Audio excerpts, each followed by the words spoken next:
Good morning everyone! Welcome to the day 2 ng ating Sapa Adventure. At eto na nga, dito sa tapat ng aming hotel ay meron kang makakainan na pho.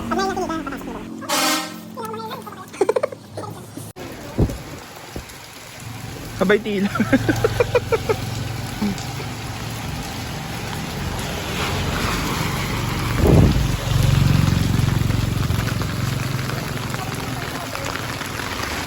Head northwest. Sabi ni Nidam, ba't nagka-copy naman tayo sa hotel?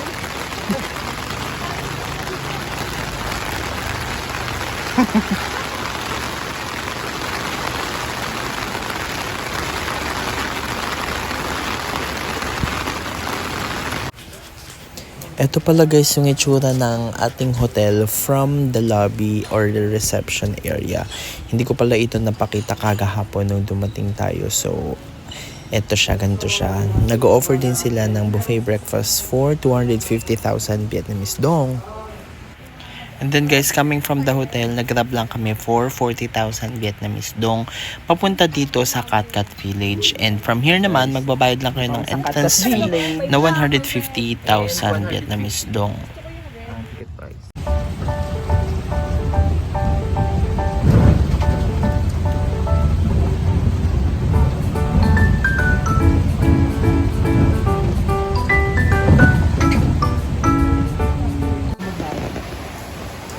Egg coffee guys, this is only cost 45,000 Thank you. Vietnamese dong.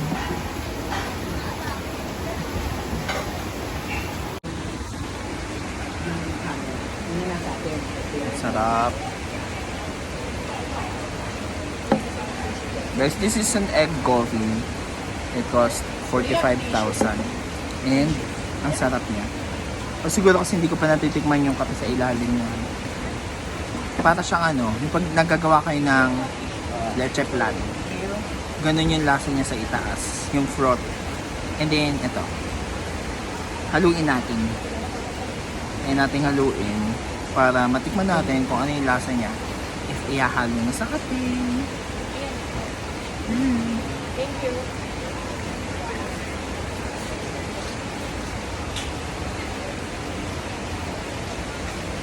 Masarap pa rin.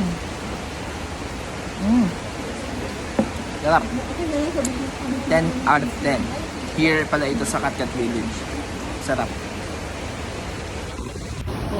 Dito nga pala guys sa Cat Cat Village yung nauuso sa TikTok na manghihiram ka ng mga kasuotan nila and then magpapapicture ka sa sulok-sulok dito sa Cat Cat Village. And tingnan nyo mga nakasuot dito ng traditional na suot nila. Ayan. Pero guys, may mga pinapahiram sila dito na medyo revealing. Hindi kayo pwedeng mag-rent ng revealing dito as per dun sa nakasulat dun sa rentahan nila. Also, ang rent nga pala dito is 350,000 ata. Ay, hindi, mali. 150 lang. Dapat happy ka lang.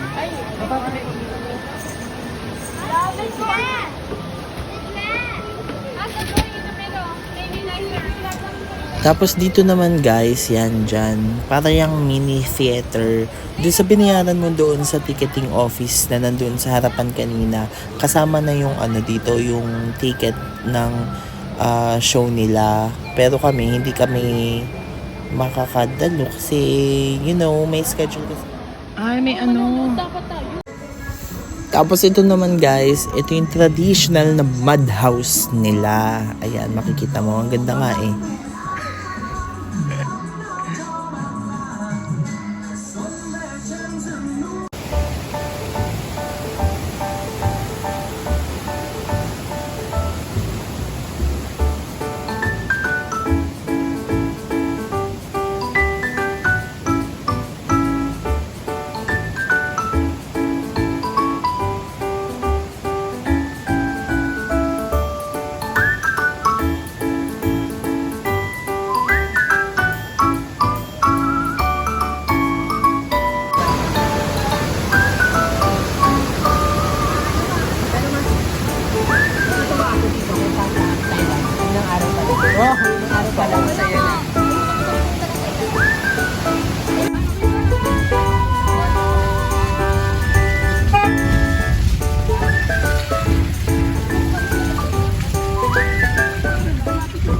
Ay, may transit.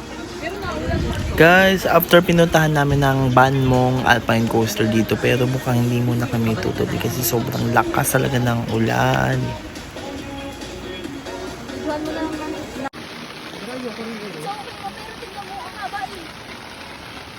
Oo, sobrang haba sa baba. Oh.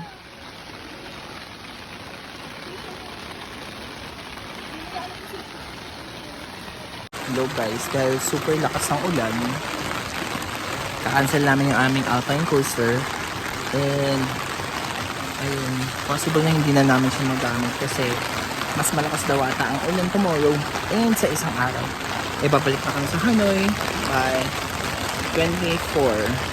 So, ayun, babalik na muna kami sa hotel namin. Baka hindi na rin kami makapunta sa Moana kasi sobrang lakas ng ulan. So, sayang na lang yung aming dinok sa clip para dito sa Alpine Coaster. Pero it's okay.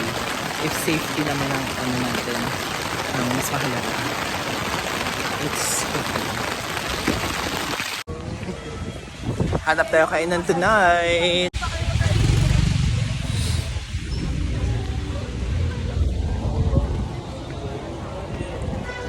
Si up.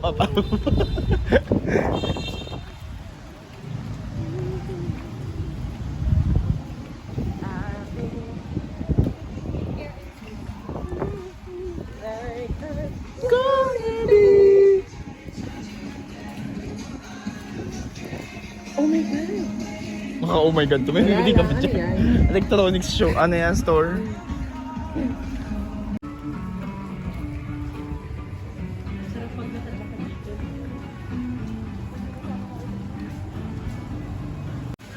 Hi, we're seeing the side of Sun Plaza Hotel. Grand Hotel. Sun Plaza Grand Hotel. Oo. Ito yung magandang ano, hotel.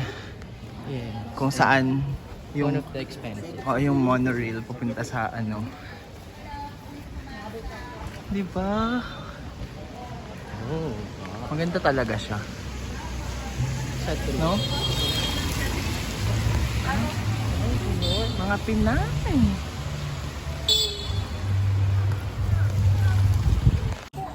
What if sa side tayo maglakad? Nasa side naman tayo. Akyat tayo sa side na mismo. Ay, kainan ba yan?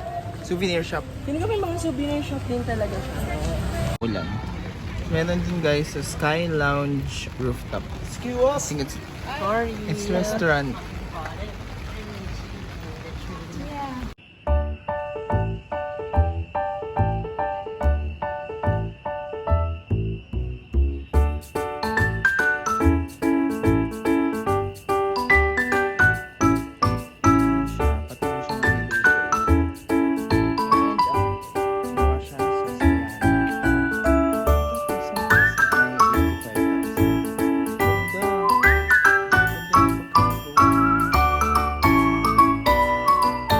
Don't forget to like, subscribe, and click the notification button para lagi kayong updated sa mga susunod na video. See you tomorrow!